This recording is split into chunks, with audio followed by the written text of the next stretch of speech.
Hey guys, welcome to my art and self-improvement podcast. Hi, I'm Katie and I'm a life coach and artist. I'm a life coach for artists.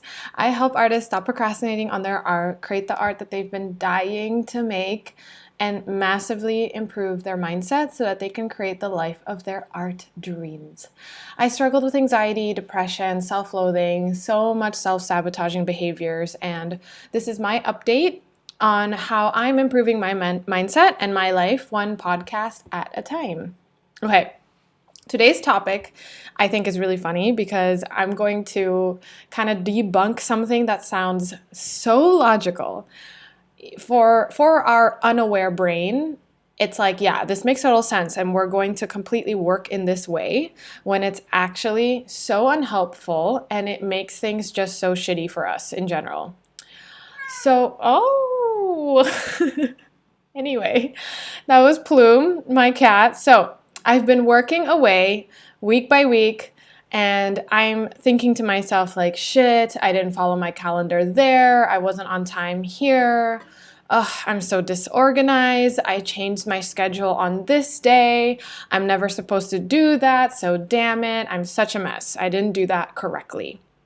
Feeling like there's just so much to improve on, so much to change, so much to do. Like, am I even doing the right thing? What if this is not what I should be doing?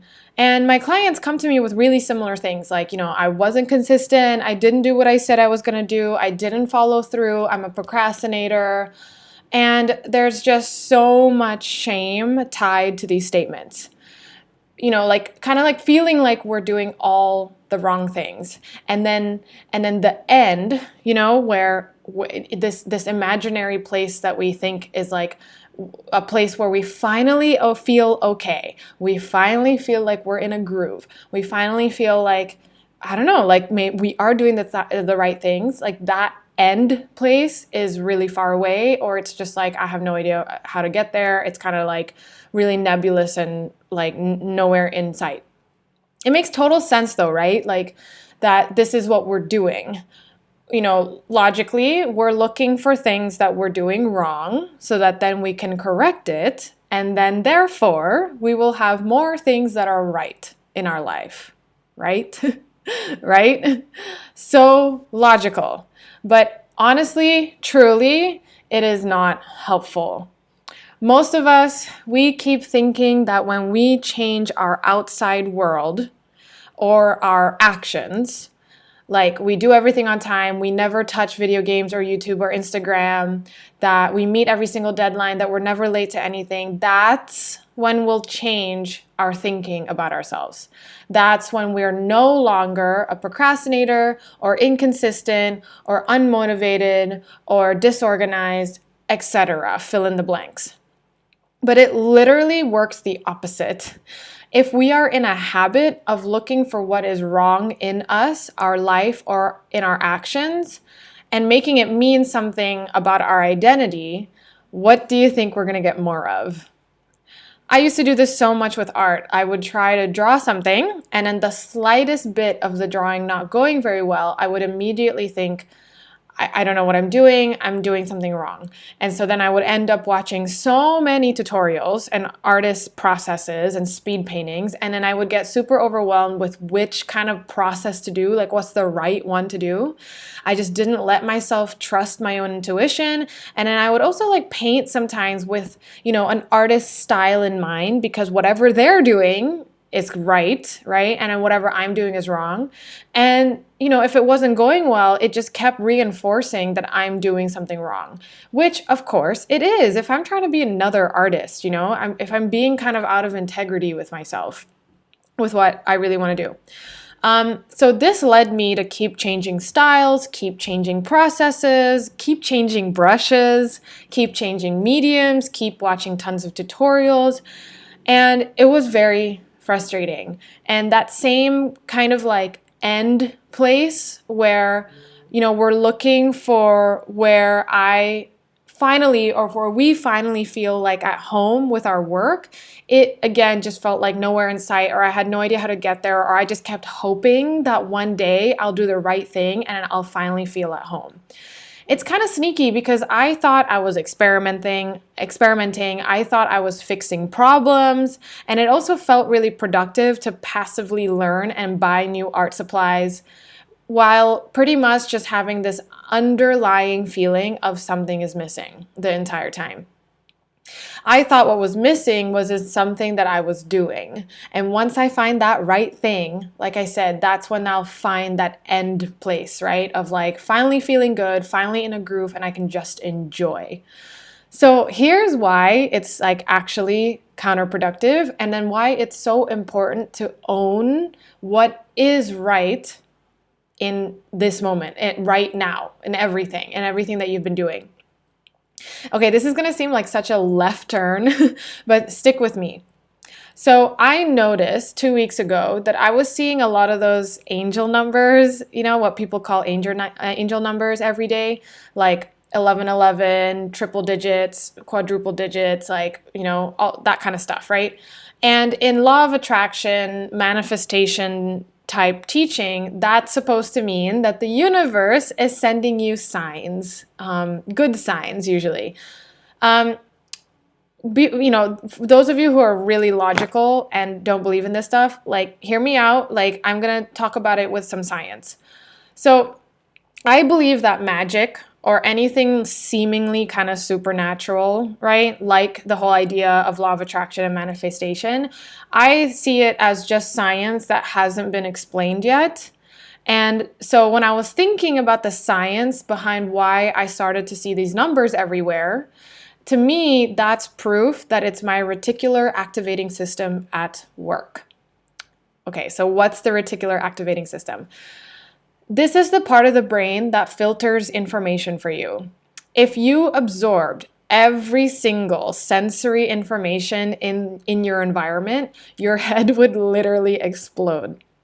So this part of your brain keeps you from going insane and only taking in the information that is most necessary to you at the time. And this filter that this system uses in your brain, to look for information, it uses whatever you choose to focus on or your beliefs. So whatever you believe or what you focus on, your brain will hunt down information to fulfill it. So let's rewind 2 million years ago to see how this was actually super useful back then, because I don't want anyone beating themselves up, right? Don't beat your own brain up like this. There's something wrong with my brain for doing this, all that kind of stuff, because that's not true. There was a very useful evolutionary reason for it. So for example, imagine your ancestor, right? He or she is leaving the cave to go out and hunt. And then they have a belief that there is danger outside of the cave. They're choosing to focus now on danger signs, right? So their brain is then going to look for every trace of tiger tracks, poisonous plants, uneven ground, of like anything that's dangerous, thus keeping them very safe from actual life-threatening scenarios. Their brain is probably not going to be taking in like maybe the details of the clouds or like the feeling of grass underneath their feet. Like, think about how we pretty much forget how clothes feel once we have them on, right? We're not thinking all the time about like how these clothes are feeling on us. We just don't even really realize it anymore because in the moment we don't need that information. Okay, so now let's fast forward again to today. So if I believe that I'm a terrible person, I'm going to keep finding evidence of that being true. And then our brain thinks that believing that is keeping us safe in some way. And so, I'm only going to believe that more, and then the pattern repeats and repeats unless I purposely break this pattern. And these beliefs really feel like facts, like as if they're just true. And like I said earlier, my clients come to me with these identities, with these thoughts of like, I'm inconsistent, I'm not very good with difficult conversations, I'm socially anxious, I'm not self-motivated.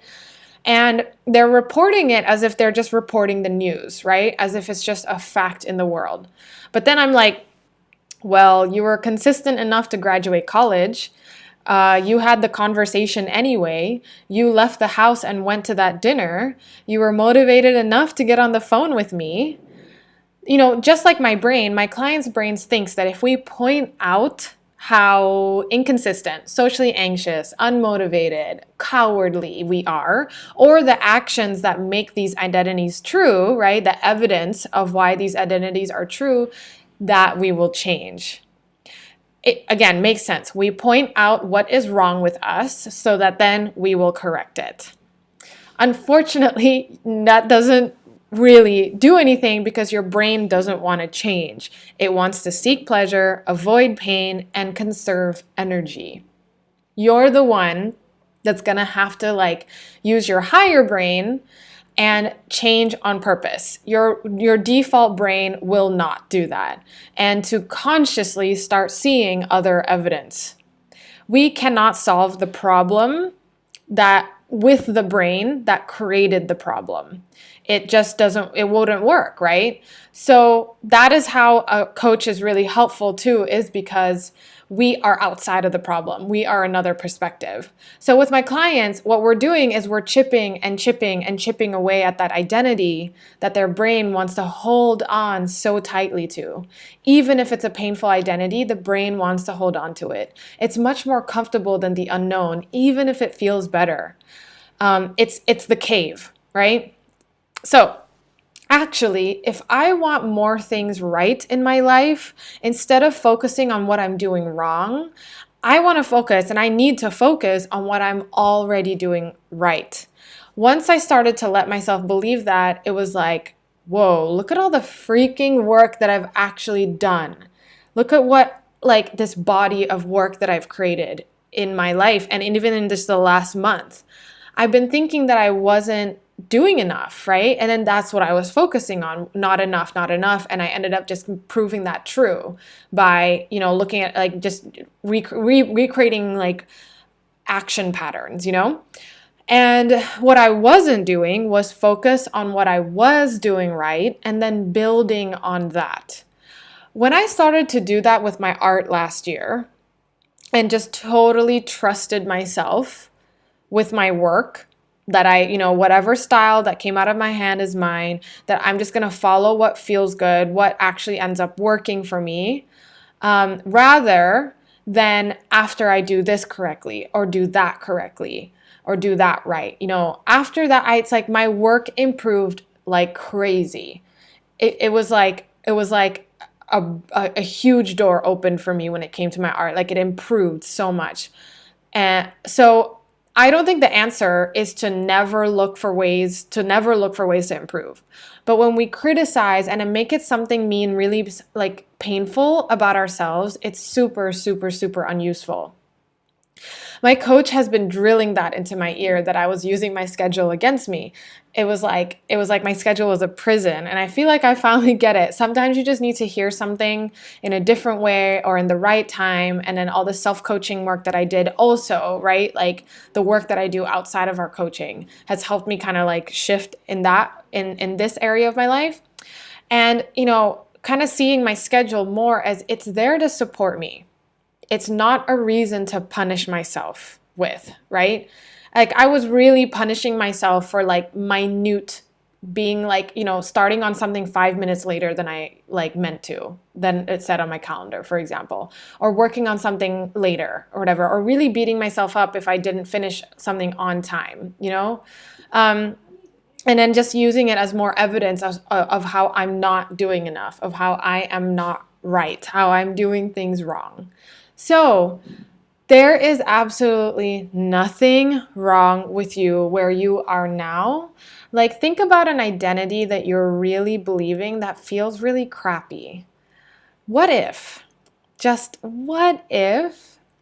you were wrong about yourself? Same with me, same with anyone, right? What if I was wrong about myself, about some of these identities that I think I have, that I'm disorganized, that I don't know what I'm doing, that I am not on top of my schedule or whatever. So what if, right? Just what if you were wrong about yourself? And then what if believing the opposite right now is actually what's going to get you more of whatever identity or whatever actions it is that you want.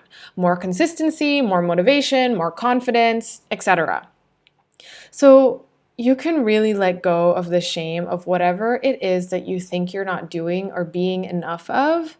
You could start to question some painful identities you're holding and tentatively seeing if there's evidence to the contrary, right? Like just is it possible, right? Is it possible that this could be wrong? And the point, or like where you want to get to, is like changing that belief and then taking action from that belief. If this sounds hard, yep. This is hard work. Again, your brain doesn't want to change. It can be really easy and it can be fun, but yes, it can definitely be hard too. And this is what a coach can help with as well, is like believing new things. So it may seem super impossible right now to suddenly start believing that new identity, but ask your brain if you could be open that it's possible to believe something new. So you don't have to believe that new thing, right? But could it be possible to believe it in the future? Is it possible to change your beliefs? If you want to know how you can do that, I do free consult calls. A consult call with me is like a GPS system. So what we'll do is that we take a look at where you are right now, exactly where you are, and why. So you'll get a full picture of what's going on right now, which is seriously so valuable in itself. Like, I lived for so long being so lost and confused and frustrated with myself because I had no idea what was going on inside. I didn't understand why like the same things just keep happening. So that's point A in the GPS. And then we'll get really, really clear on where you want to be. So like your 10 out of 10 life, you know, like your 5-star life, where you're like, this would be where I would feel so fulfilled and so happy and so excited. So that's point B. And then what I do on the consult with you is I show you the exact roadmap on how we'll get from point A to point B. It's incredibly illuminating. If you're interested in that, you can leave a comment in the video or you can DM me on Instagram. There's also a calendar in the video description. Pretty much you can get in contact with me however you think is like the easiest. So that's the consult calls. However, I think you could ask yourself some questions, right? I think you could start with one thing. Start with something that's causing you a lot of pain that you're thinking about yourself right now. Pick that one thing and then ask yourself, is there any possibility that this isn't true, right? Like, is there any possibility that someone would not think this about me? And then just baby steps, look for one evidence of why the opposite could be true.